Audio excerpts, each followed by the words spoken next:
Oke guys, balik lagi ke channel Wey.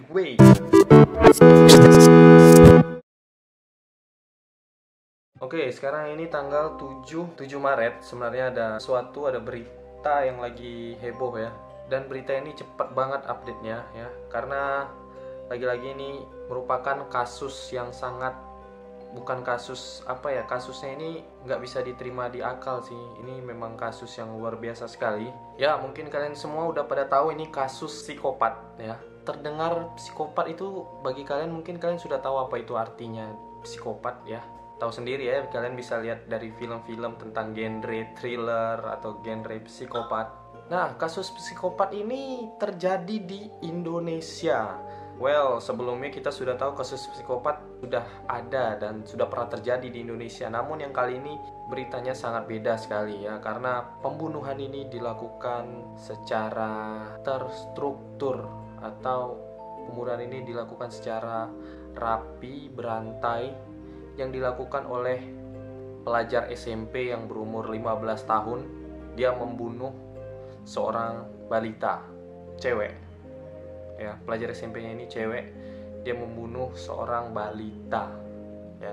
Pembunuhan ini dilakukan oleh anak SMP dan pembunuhan ini dilakukan secara terencana, dan pembunuhan ini sudah digambarkan di dalam bukunya sendiri. Itu sebelum kalian menonton video ini, jangan lupa klik subscribe yang ada di bawah agar kalian bisa tahu notifikasi dari video W90s, karena pembahasan ini sangat unik sekali.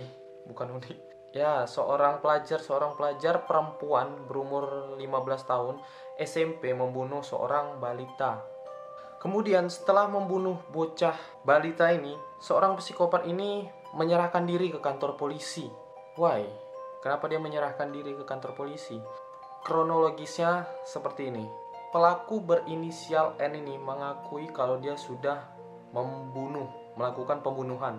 Awalnya polisi tidak percaya kalau dia melakukan pembunuhan, dan pembunuhan ini terjadi pada hari Kamis tanggal 5, berarti 2 hari yang lalu. Dan setelah sampai di kantor polisi, dia menceritakan semuanya. Polisi awalnya tidak percaya, namun dia cerita sedetail-detailnya bahwa korban disimpan di dalam lemari, ditenggelamkan ke bak mandi, kemudian dicolok mulutnya. Kalian bisa bayangin ya, ini benar-benar psikopat. Jadi si pelaku ini menyuruh korban untuk mengambil mainan yang ada di dalam bak mandi.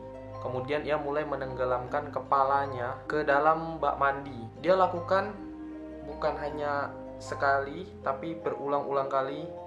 Dimasukkan kepalanya ke dalam bak mandi. Setelah anak itu diangkat dari bak mandi, kemudian ditenggelamkan lagi selama 5 menit sampai habis nafasnya.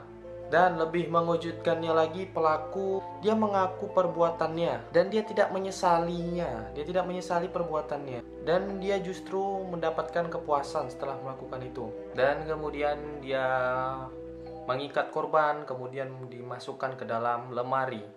Dan malah dia mengatakan kalau dia itu puas. Entah ini puas karena perbuatan yang sangat terencana ya. Kemudian polisi pun langsung menuju ke TKP yang dia sudah ceritakan dari awal sampai akhir bagaimana dia melakukan pembunuhan kepada si korban. Polisi mulai melakukan penyelidikan ke TKP, dan ternyata benar, mayatnya ada di lemari dan diikat dalam kondisi sudah tidak bernyawa. Dan juga pihak kepolisian menemukan barang bukti seperti papan tulis dan buku catatan. Papan tulis dan buku catatannya itu berisi curhatan-curhatan dengan gambar dan curhatannya sehari-hari dengan menggunakan bahasa Inggris. Dari sini kita bisa lihat kalau sang pelaku atau sang psikopat ini sangat pintar ya. Sangat pintar sekali. Dan dia juga berkemampuan baik dalam berbahasa Inggris. Dan polisi juga menemukan gambar-gambar yang bisa dibilang ini gambar yang terencana sebelum dia membunuh.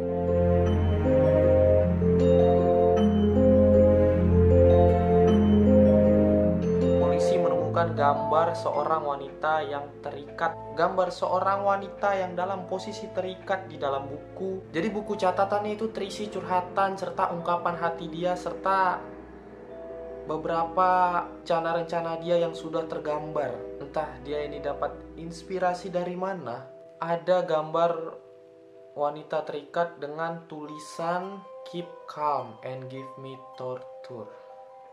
Ya, seperti yang diceritakan tadi, dia datang kantor polisi sendiri dan dia mengakui perbuatannya dan dia tidak menyesalinya, dan malah ia mengatakan kalau dia puas. Mungkin puas karena rencana dia berhasil. Dan menurut sumber yang aku baca, dengar-dengar itu adalah adik temannya yang berumur, ada yang bilang 5 tahun, ada yang bilang 8 tahun, ada yang bilang 6 tahun. Ini gambarnya karikatur banget ini. Ini nggak tahu ya.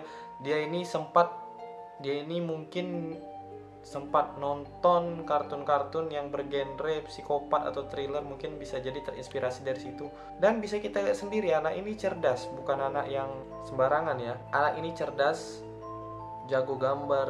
Kemudian ada beberapa bukti lagi. Sebelumnya dia update status di Facebook. Nah, berikut isi status Facebooknya. Mungkin kalian bisa mencerna dan memahami maksud dari status Facebooknya. Di antara waktu dia membunuh dan sebelum dia pergi ke kantor polisi, dia sempat update status. Seperti ini statusnya.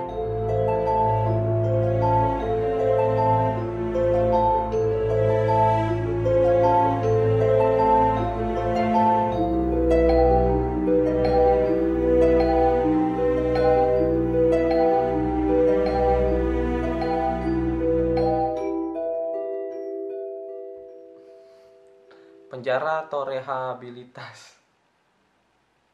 Gila, ini anak ini sudah mikir panjang loh. Kalau dia di penjara, kalau dia di rehabilitasi, dia sudah mikir.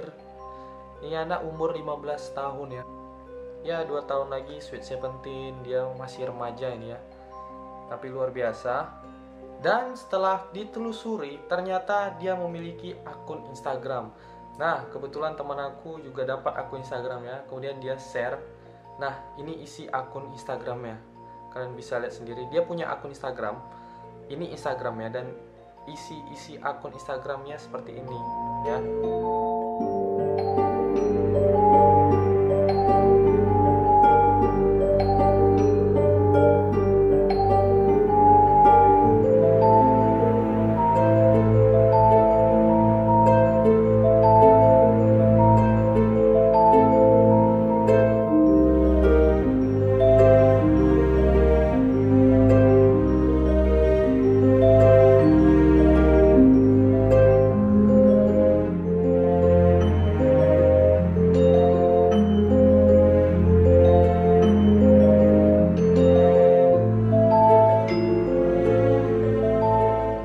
Anaknya lumayan cantik ya, lumayan cantik. Terus gambarnya juga bagus, terus pinter berbahasa Inggris. Who I am di bionya.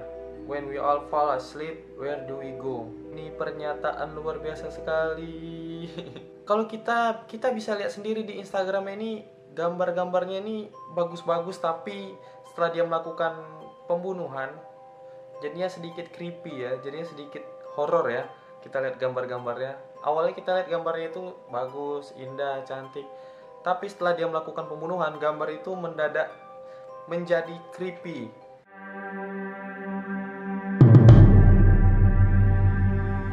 Dan kalau kita lihat, dia juga sepertinya mengarah ke Jepangan. Jadi dia itu suka gambar-gambar anime, atau dia ini terinspirasi dari sebuah anime, sebuah film, atau sebuah apa ya. Kita kurang tahu kenapa dia bisa begini. Aku nggak tahu ini apakah pengaruh lingkungannya. Aku juga nggak tahu dia sekolah di mana.